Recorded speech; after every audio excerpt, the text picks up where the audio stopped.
এই সাক্ষাৎকারের মাঝে আমি কোনোভাবেই কোনো রকম কোনো রাজনৈতিক দল বা কোনো প্রশাসন, কোনো ব্যক্তি কাউকেই ছোট করা বা কাউকে তোষামত করার চেষ্টা ভবিষ্যতেও করব না।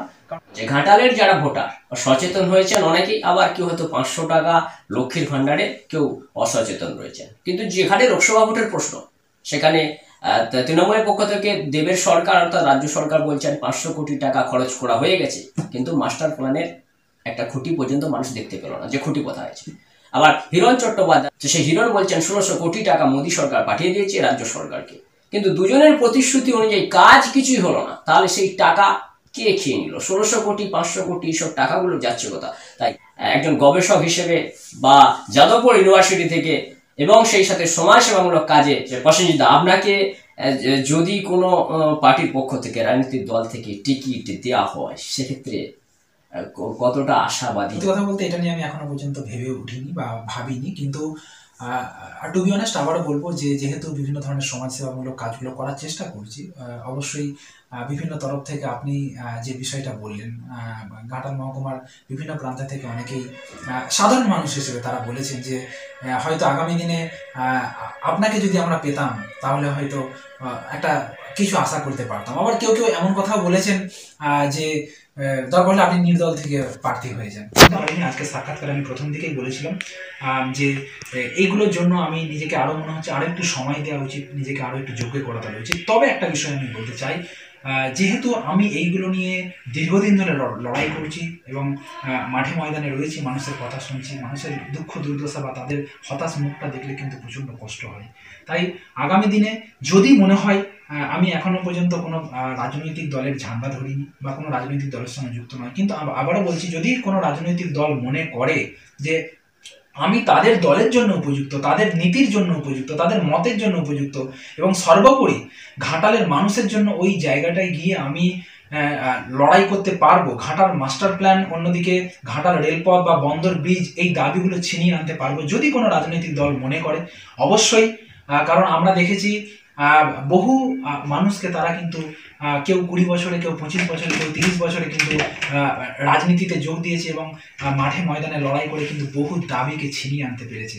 তো সেই জায়গা থেকে আমার মনে হয় যদি কোনো রাজনৈতিক দল মনে করে আমাকে উপযুক্ত, আমি সেই লড়াইটা দেওয়ার জন্য, মানুষের দাবি আদায় করে আনার জন্য, তাহলে অবশ্যই সেই জায়গাটা বৃহত্তর স্বার্থে, জনগণের স্বার্থে, ব্যক্তি স্বার্থের, কেরিয়ারের ঊর্ধ্বে উঠে অবশ্যই সেই জায়গাটাতে আমি ঝাঁপিয়ে পড়ব মানুষের জন্য, মানুষের হকের দাবি আদায় করে আনার লড়াইয়ে। আমি জানি না আজকের প্রতিবেদন কানে পৌঁছবে কিনা বা কারো দৃষ্টিগোচরে আসবে কিনা। রাজ্যের মুখ্যমন্ত্রী মমতা বন্দ্যোপাধ্যায় কিংবা বিরোধী দলনেতা শুভেন্দু অধিকারী অথবা সিপিএমের সূর্যকান্ত মিশ্র, মোহাম্মদ সেলিম, যে সমস্ত হেভিওয়েট পার্সনরা রয়েছে, তাদের কাছে এই প্রসেনজিৎ কাপাস মহাশয়ের বিষয়ে কোনো দৃষ্টির অগোচরে আসবে কিনা আমি জানি না। কিন্তু ঘাটাল লোকসভার যেখানে প্রশ্ন, আমরা পশ্চিমবঙ্গ টিভির পক্ষ থেকে পাবলিক ওপিনিয়ন পোল জারি করেছিলাম। পশ্চিমবঙ্গ টিভির পাবলিক ওপিনিয়নে আমরা এটুকু জানতে পেরেছি যে ঘাটাল লোকসভার মানুষ, ঘাটাল লোকসভার যে 13 থেকে 14 লাখ ভোটার রয়েছেন, তারা কিন্তু একজন নতুন মুখ দেখতে চাইছেন, দুর্নীতি মুক্ত। তারা বলছেন যে সেলিব্রিটি না হলেও চলবে, কিন্তু ঘাটালের একজন ভূমিপুত্র, স্থায়ী বাসিন্দা হবে, পার্মানেন্ট এমপি অর্থাৎ দেবকে কিন্তু পার্ট টাইম এমপি হিসেবে ধরে নিয়েছেন। তাছাড়া যেখানে দেবের বিরুদ্ধে যিনি ভোটে দাঁড়াবেন, হিরণ চট্টোপাধ্যায়, তিনিও সেলিব্রিটি। কিন্তু বিজেপির ক্ষেত্রে একটা চিন্তার বিষয় হয়ে দাঁড়িয়েছে, গতবারের লোকসভা ইলেকশনে যিনি ভারতী ঘোষ, তিনি কিন্তু টিকিট পেয়েছিলেন, তিনিও হেভিওয়েট পার্সন ছিলেন, কোনো ছোটখাটো ব্যক্তিত্ব ছিলেন না, কিন্তু ভারতী ঘোষ তিনি সেখানে বিপুল ভোটে কিন্তু হেরে গিয়েছেন। তাই ঘাটালবাসীর কথা মাথায় রেখে প্রত্যেকটা রাজনৈতিক দলকে এবার লোকসভা ভোটে কিন্তু প্রার্থী চয়ন অত্যন্ত সতর্কতার সহিত করা প্রয়োজন। এবং নতুন মুখ হিসেবে আপনারা কিন্তু আজ জানতে পারলেন ঘাটাল লোকসভা থেকে একজন গবেষক এবং সমাজসেবী প্রসেনজিৎ কাপাস, তিনি কিন্তু ঘাটাল লোকসভায় টিকিটের জন্য তিনি নিজে মুখে না বললেও আমরা কিন্তু তাকে প্রশ্ন করেছিলাম যে রাজনৈতিক প্ল্যাটফর্মে ঘাটাল লোকসভা থেকে যদি কোনো সুযোগ আসে, তিনি কিন্তু ইচ্ছা প্রকাশ করেছেন যে পলিটিক্যাল বা রাজনীতির বাইরে সমাজসেবা যাই হোক না কেন, তিনি কিন্তু আত্মবিশ্বাসের সহিত কাজ করবেন। দেখা যাবে লোকসভা ভোটের আশপাশে যে তিনি কি এই রাজনৈতিক খেলায় কোনোভাবেই অংশগ্রহণ করতে পারবেন বা তাকে কি কেউ সুযোগ দিতে পারবে, কারণ তার মন কিন্তু কাজের জন্য ছটপট করছে। টাকার সাথে কোনো মতলব নেই, কারণ উনি কিন্তু নিজের গাঁঠের পয়সায় বিভিন্ন একাধিক আন্দোলনে যুক্ত রয়েছেন। রাজ্যবাসীর উদ্দেশ্যে এবং ঘাটালবাসীর উদ্দেশ্যে, ভোটারদের উদ্দেশ্যে এবং ঘাটালের বঞ্চিত মানুষদের উদ্দেশ্যে আমরা জেনে নেব প্রসেনজিৎ দার শেষ বার্তা।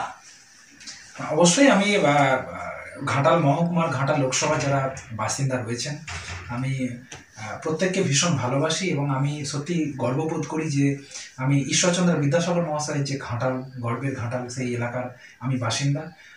সেই জায়গা থেকে আপনাদের প্রত্যেকের কাছে অনুরোধ যে প্রার্থী যেই হোক না কেন, আপনার একদিনের চিন্তা ভাবনা করে কিন্তু ভোটটা দেবেন না। অবশ্যই আপনি ভাবুন যে আগামী 5 বছরের জন্য আপনি কাউকে নির্বাচিত করতে চলেছেন। তো সেই জায়গা থেকে আমি পার্টিকুলার কোনো রাজনৈতিক দলের হয়ে বলবো না, আমি আপনাদেরকে ভাবনা চিন্তা করতে বলবো যে আগামী 5 বছর শুধু নিজের স্বার্থটা রক্ষিত হলো এমন নয়, আপনার যে ঘাটাল, এই যে লোকসভা, এখানে কয়েক লক্ষ মানুষের বসবাস, তাই আপনার একটা ভোট কিন্তু ভীষণ ইম্পর্টেন্ট। তাই আপনি যাকে প্রার্থী হিসেবে পছন্দ করছেন, যাকে ভোট দেবেন, সে কি সেই জায়গাটার জন্য যোগ্য? সে কি সেই দাবিগুলো আদায় করে আনতে পারবে? ঘাটাল মাস্টার প্ল্যান, রেলপথ, ব্রিজ, এইগুলোর জন্য কি সে কাজ করতে পারবে?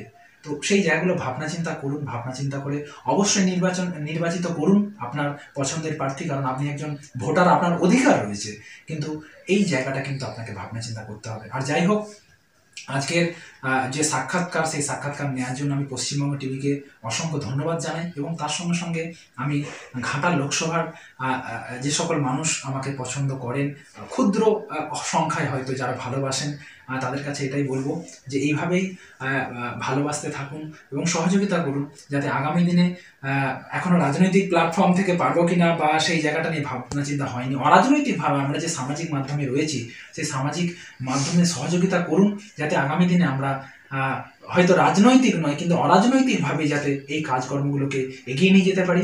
তবে আপনাদের ভালোবাসা এবং আপনাদের যে সহযোগিতা পেলে, এবং অবশ্যই যদি মনে হয় আগামী দিনে ঘাটাল লোকসভার মানুষের জন্য, ঘাটাল লোকসভার সাধারণ মানুষের হকের দাবিতে আমরা যে অরাজনৈতিকভাবে সামাজিক মাধ্যমে যে লড়াইগুলো করছি, ঘাটাল মাস্টার প্ল্যান হোক, রেলপথ আন্দোলন হোক, বা বন্দর ব্রিজ হোক, বা নদীবাঁধ রক্ষা কমিটির যে আন্দোলন চলছে নদীবাঁধ রক্ষার জন্য, সো এই কাজগুলো করতে গিয়ে আমরা অনেক সময় অনেক জায়গায় যেভাবে বাধা পাচ্ছি বা আমরা কোথাও একটা অসহযোগিতা পাচ্ছি, সেই জায়গা থেকে যদি মনে হয় কখনো ঘাটাল লোকসভার বৃহত্তর স্বার্থে, আবারও বলছি, মানুষের ভালোবাসা এবং সহযোগিতা যদি পাই, এবং যদি মনে হয় যে আগামী দিনে রাজনৈতিক প্ল্যাটফর্মে এসে মানুষের এই হকের দাবি পূরণ করতে পারবো, এবং সেই জায়গা থেকে যদি আমাকে মানুষ যোগ্য মনে করে এবং কোনো রাজনৈতিক দল যদি তারা মনে করে যে হ্যাঁ প্রসেনজিৎ কাপাস সেই জায়গাটাতে মানুষের হকের দাবি ছিনিয়ে আনতে পারবে, লড়াইটা দিতে পারবে, তাহলে অবশ্যই আমি সেই জায়গাটাতে নিজেকে অবতীর্ণ করার চেষ্টা করব এবং ঘাটালের মানুষের জন্য যে লড়াই